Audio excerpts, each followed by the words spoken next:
ko en ko ya futu na mena fo afora ko so ne be fitini mi faraka we ka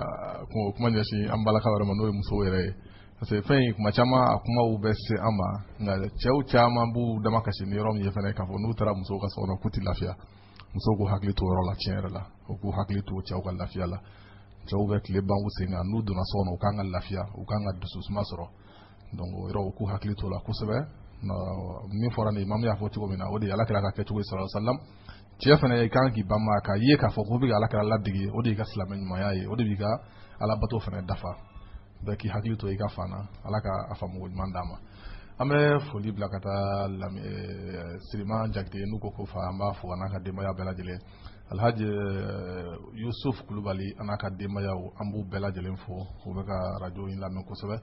alhaji usman baraji anga foli ananga walin mando be sama lamin dukure sudufula amba fo adama damele kangari de ambe foli lase anaka de maya bema ayra balma ka alhaji musa dumya fo kabala hani kabala ka ubela jele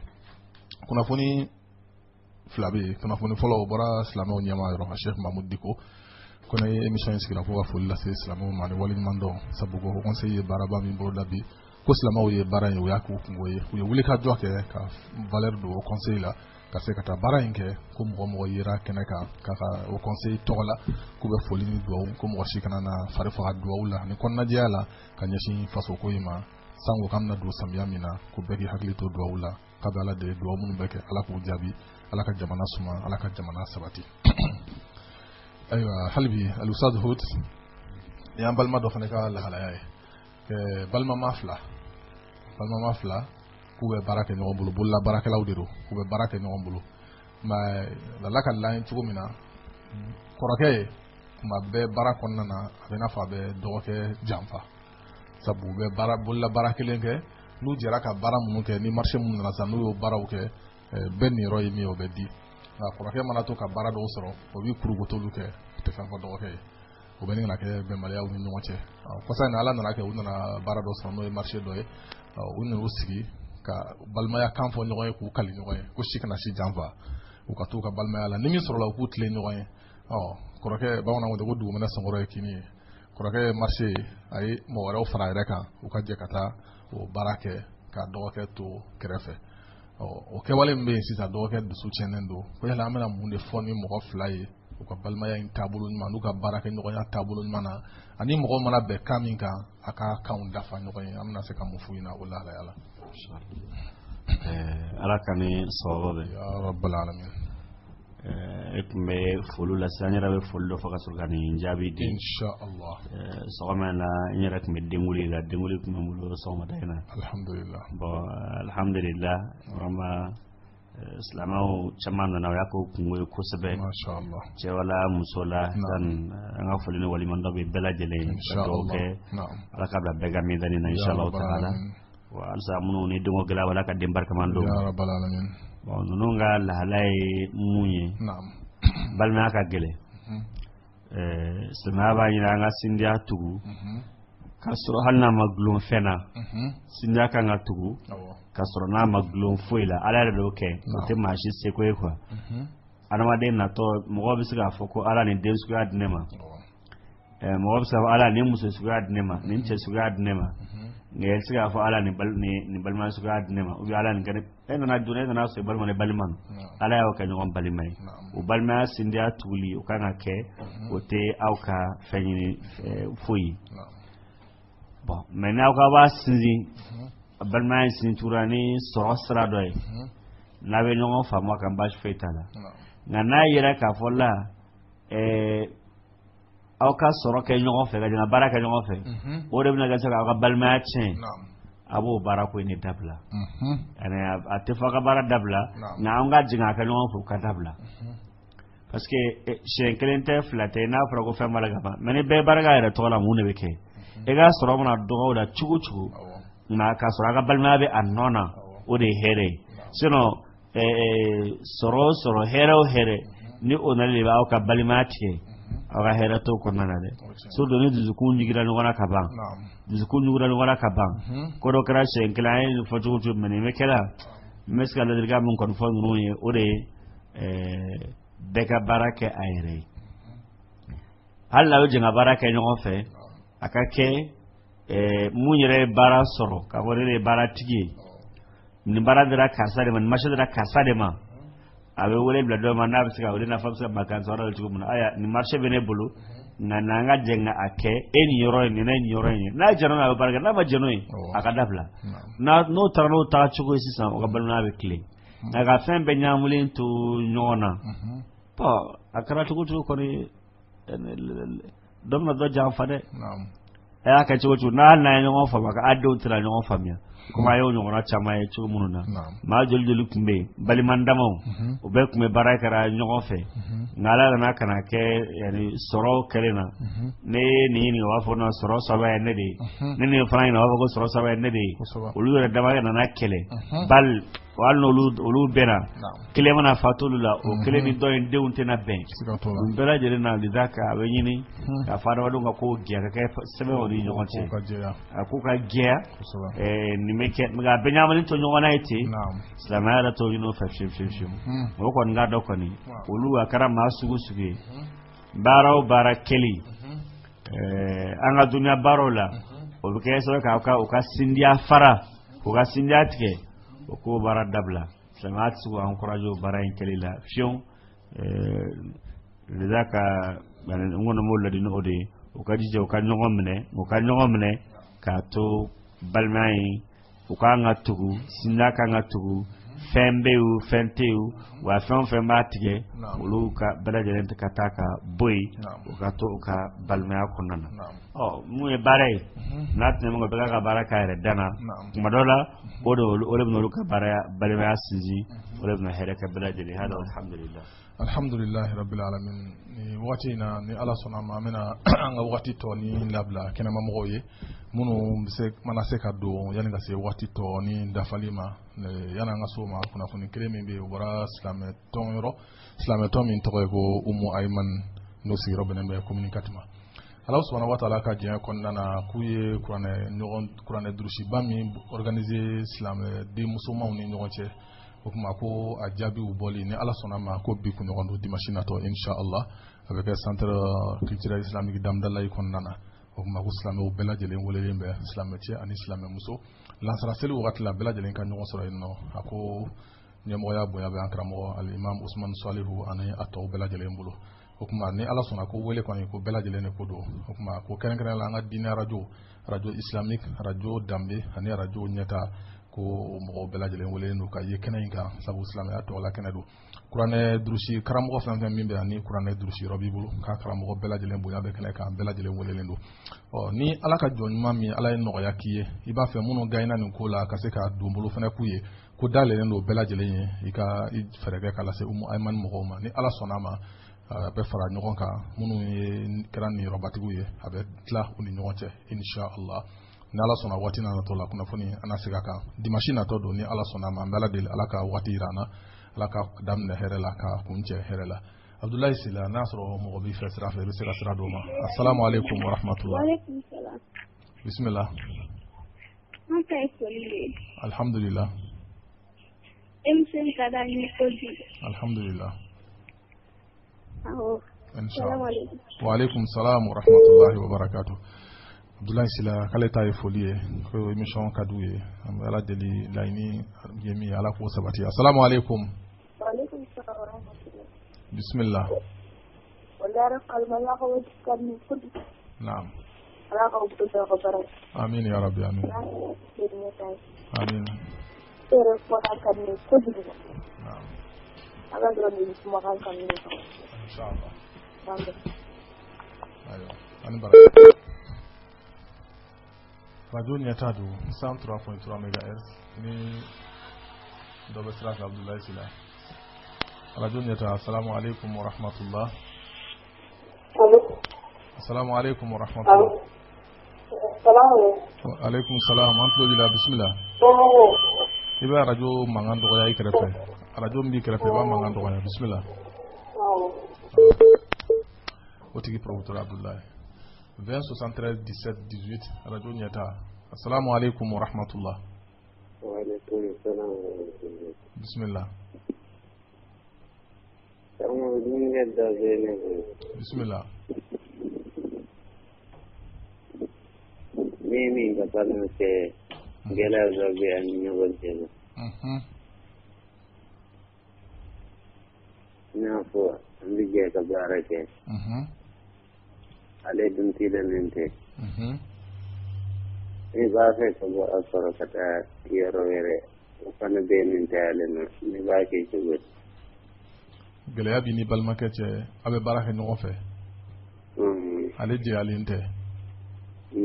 e ba fe ka bo akere fe yira kata barake fa wura fe e ti sana bito ta mugo mun be barake ma mo ro famu radio mangan do ya wala ga fa radio atigi profutura na la sunani min famu ana jabi do ga inshallah 2073 17 18 assalamu alaikum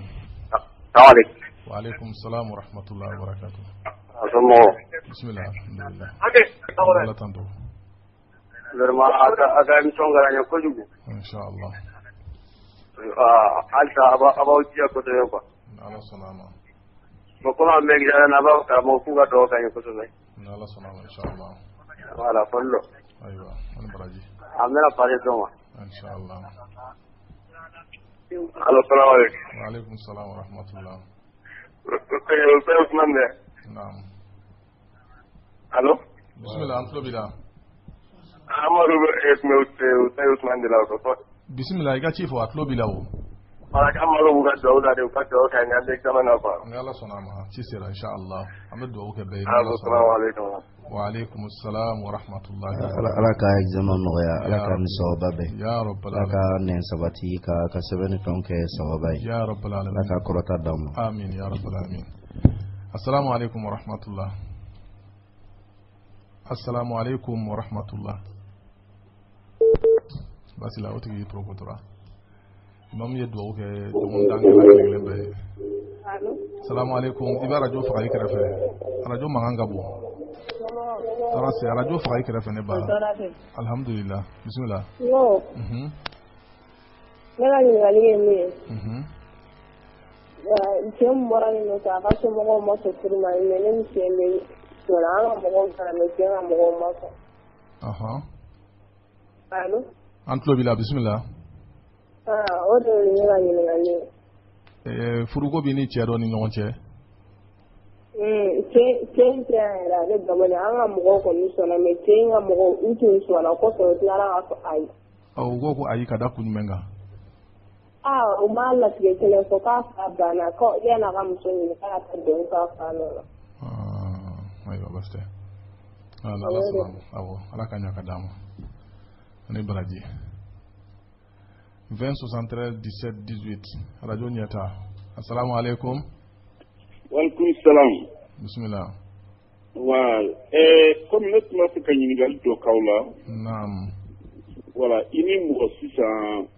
ko tema mi yonche mais agulo atiyon kalama aywa ayi au kali yoy bisti ala srafe mais era bulu sisan todo ala kan kala ajabi woro bebe mais ala te ka talika mi sraduma ube famu cugudi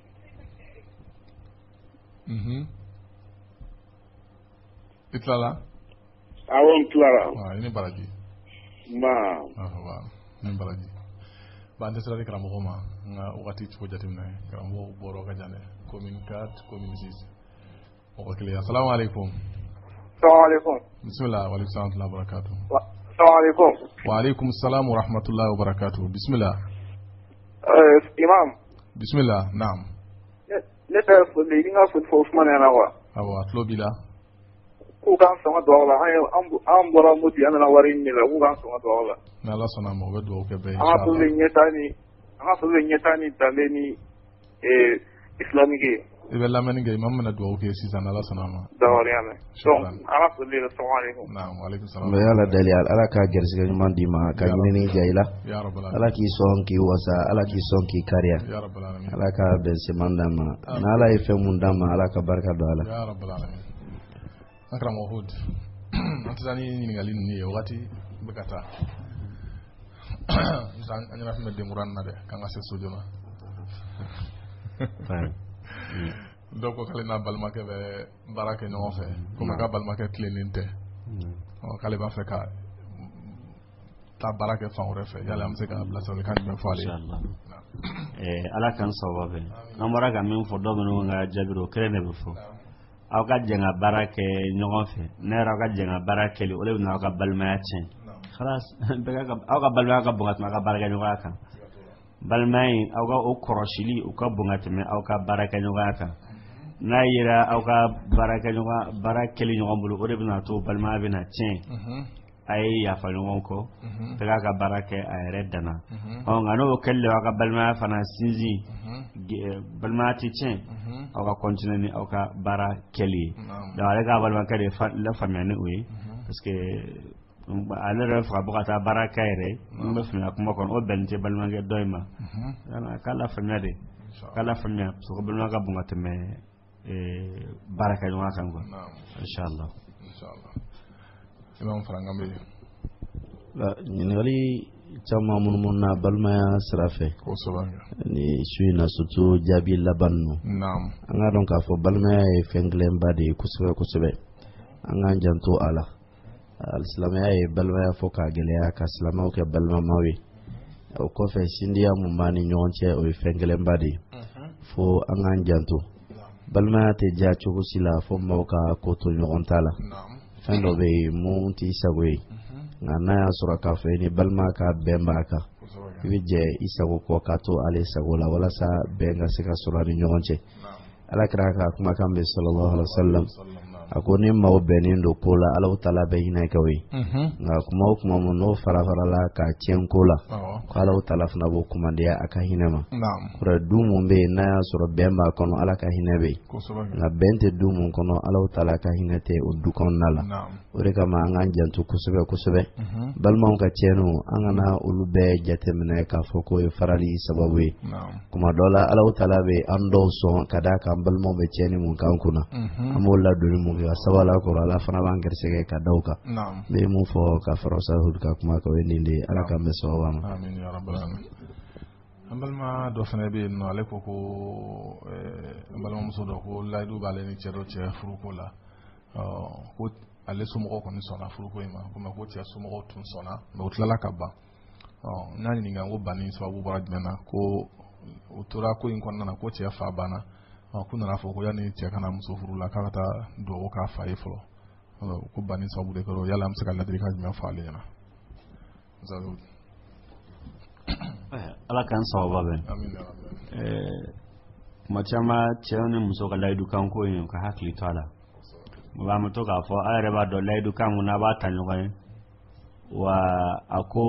laban ko te awre bulo laban te awre bulo mais abna laban masawla ya laidu kan gelondi aka oluka kunyo koroshi kusbe anga lada chuge ni chesu ngo ko ko yara binga kata do ke afai bon o flate nyonche yani flate nyonche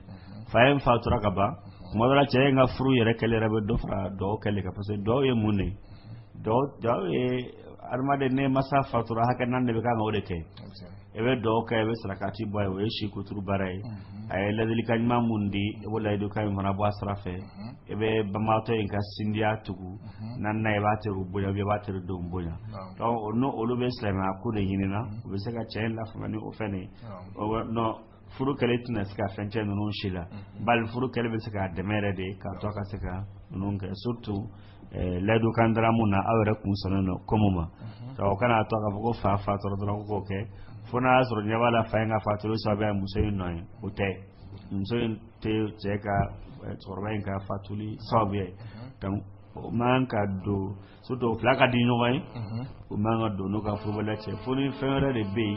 sharia min fo ka foko nini be furu manga ke naam che feno musayin na oluta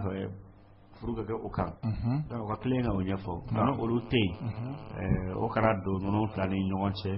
kuma manga mo do jaga ga di nyonga machoni munu maga di nyonga fra ni shela ga fente mo bali o manga do oluni o ka furu kale ni ɲɔgɔn cɛ nka muso in fana ka a yɛrɛ dɛmɛ ni duwawu ye dusukun ala de bolo parce que kuma dɔ la i b'a sɔrɔ an bɛ fɛn dɔ laɲini k'a fɔ a ka di ne n ka sigi karisa de ka furu la nka o y'a sɔrɔ o man di ala ye ala tɛ k'o latigɛ a ye fɛɛrɛ o fɛɛrɛ kɛ cogo o cogo ala b'a tiɲɛ